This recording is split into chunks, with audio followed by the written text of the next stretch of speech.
তার সাথে ভয়েরও জন্ম হয়। ছোটবেলা থেকেই আমাদের মনে কোনো না কোনো প্রকারের ভয় থেকেই যায়। কেউ এই বিষয়ে ভয় পায় যে তার কোনো বস্তু তার থেকে দূরে চলে যাবে। কেউ এই বিষয়ে ভয় পায় যে আমি নিজেকে হারিয়ে ফেলব। কেউ এই ভেবে ভয় পায় যে আমার প্রিয়জনেরা তারা যেন আমার থেকে দূরে না চলে যায়। কেউ এই ভেবে ভয় পায় যে আমরা যেন পথ না হারিয়ে ফেলি, আদি ইত্যাদি। কিন্তু সত্যি কথা বলতে ভেবে দেখুন, এই ভয় বাস্তবে কি? শুধুই একটা মনস্থিতি, আর কিছুই নয়। যা কিছু আপনি জীবনে পেয়েছেন তা একদিন আপনাকে হারাতে হবে। এই জীবন হলো আপনারই, কিন্তু তাও একদিন সমাপ্ত হবে। তাই ভয় পেয়ে কি লাভ? এই ভয় শুধু আপনাকে জীবনযাপন করা থেকে বাধা দিচ্ছে, আর কিচ্ছু নয়। পথ হারিয়ে ফেললেই বুঝতে পারবেন যে নতুন পথ কিভাবে বানাতে হয়। কিছু মানুষকে জীবন থেকে হারালে তবেই আপনি বুঝবেন যে আপনার আপনজনকে। এই ভয়ের কারণে ভীত হয়ে থাকবেন না। এই তারা নক্ষত্র অন্ধকারের অভাবে গুরুত্ব হারায়। শিবকেও মহাদেব হওয়ার জন্য বিষ পান করতে হয়েছিল। প্রত্যেক পরিস্থিতি, প্রত্যেক সাফল্য আপনার পরীক্ষা নেবে। তাতে উত্তীর্ণ হওয়া হলো আপনার কর্ম। যখনই আপনি ভয় পাবেন বা সংকটের সম্মুখীন হবেন, তখন সাহসের সাথে তার সম্মুখীন হন। মনে রাখবেন, যে সম্মুখীন হতে জানে সাফল্য তার সাথে সবসময় থাকে। আসুন আর আমার সাথে ভালোবেসে বলুন, রাধা রাধা। সাফল্যের বাস্তব অর্থ কি? নিজের লক্ষ্যে দৃষ্টিবদ্ধ হয়ে থাকা, প্রতিদিন তার জন্য কর্ম করা, দৃঢ় নিষ্ঠার সাথে উত্থান পতনের সামনে এগোতে থাকা, আর নিজের লক্ষ্য প্রাপ্ত করা, এটাই কি সাফল্য? যদি আপনার কোনো বস্তু লাভ করতে হয়, কোনো শক্তি লাভ করতে হয় বা কোনো স্থান লাভ করতে হয়, তাহলে তার জন্য এসব ঠিক আছে, কিন্তু বাস্তবে সাফল্য এটা নয়। আপনার কাছে থাকা কোনো বস্তু, শক্তি বা স্থান আপনি কিভাবে ব্যবহার করবেন তা আপনার উপর নির্ভরশীল। যদি তার সঠিক ব্যবহার আপনাকে করতে হয়, তাহলে উচিত সময় এবং উচিত স্থানে আপনাকে থাকতেই হবে।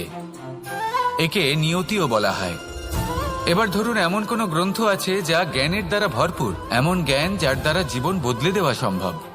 এবার এই গ্রন্থ যদি এমন কোনো ব্যক্তির হাতে পৌঁছয় যিনি নিরক্ষর, তিনি কি এই গ্রন্থের সদ্ব্যবহার করতে পারবেন?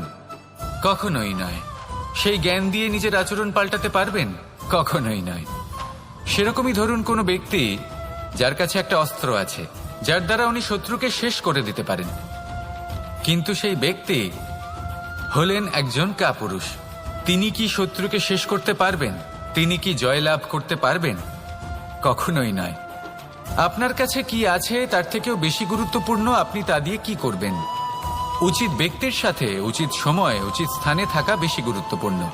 নিজের গুণের সাথে, নিজের শক্তির সাথে, নিজের জ্ঞানের সাথে উচিত সময় উচিত স্থানে অন্যের যন্ত্রণাকে দূর করা, অন্যের জীবনকে আরো সুন্দর করে তোলা, এটাই হলো সাফল্য।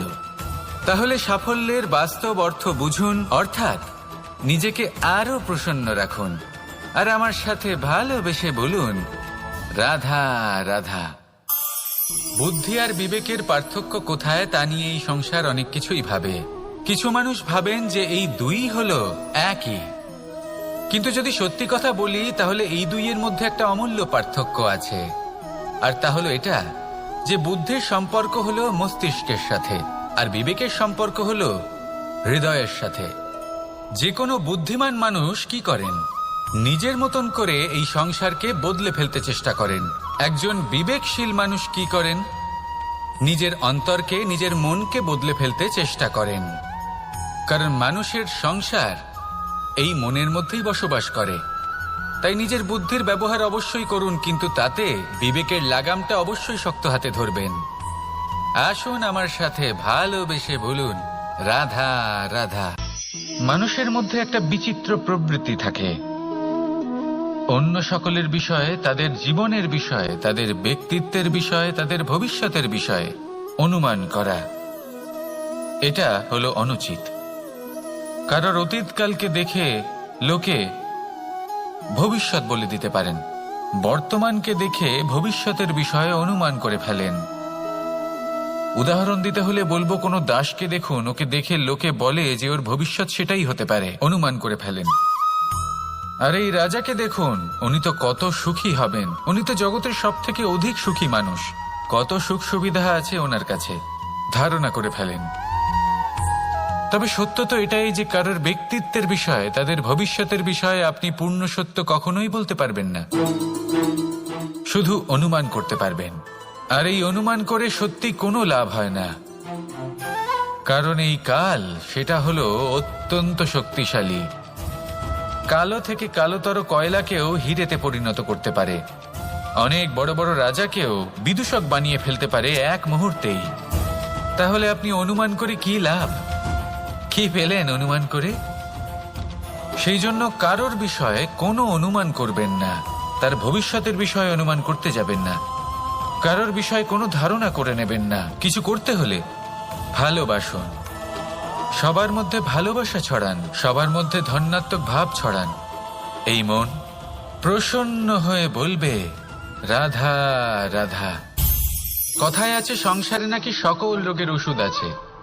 যদি আপনি নিজের শরীরকে ভালোবাসেন তাহলে ব্যায়াম করুন, যদি নিজের নিঃশ্বাস প্রশ্বাসকে ভালোবাসেন তাহলে প্রাণায়াম করুন, যদি আপনি নিজের আত্মাকে ভালোবাসেন তাহলে ধ্যান করুন, কিন্তু যদি আপনি নিজের জীবনকে, পরমাত্মাকে ভালোবাসেন তাহলে সকলকে ভালোবাসতে থাকুন। এই ভালোবাসা অত্যন্ত গুরুত্বপূর্ণ এবং আবশ্যক। ভালোবাসার থেকে ভালো না কোনো ওষুধ আছে, না আছে কোনো আসন, এর থেকে ভালো না কোনো ব্যায়াম আছে আর না কোনো প্রাণায়াম। এই ভালোবাসা বড় বড় সমস্যারও সমাধান করতে পারে, ভালোবাসা বড় বড় বিপদকে আপনার থেকে দূর করতে পারে। এই ভালোবাসাই আপনাকে জীবনে বাঁচতে শেখায়, কারণ ভালোবাসাই হলো জীবনের আসল সত্য। তাহলে আসুন আর আমার সাথে ভালোবেসে বলুন রাধা রাধা। জীবনে সাফল্য লাভ করতে হলে মানুষকে উচিত পথে চলতে হবে, কিন্তু তার থেকেও বেশি গুরুত্বপূর্ণ হলো এটা বোঝা যে সেই পথে চলতে চলতে কখন আমাদের দাঁড়াতে হবে আর কখন আমাদের চলতে হবে। এই শিক্ষা অত্যন্ত গুরুত্বপূর্ণ। এবার দেখুন, ছোট্ট একটা কথা রয়েছে, ওকে আটকিও না, যেতে দাও। এই বাক্যের অর্থ কি? অর্থ যে কাউকে আটকিও না, যে এগোতে চাইছে তাকে এগোতে দাও, তার পথে বাধা সৃষ্টি করো না। এবার এই ছোট কথাতে এক অনুচিত স্থানে আমি দাঁড়িয়ে পড়ি। আটকাও, যেতে দিও না। এবার এর অর্থ কি হলো? যে এই ব্যক্তিকে আটকাও, তাকে জীবনে এগোতে দিও না, এর পথে বাধা সৃষ্টি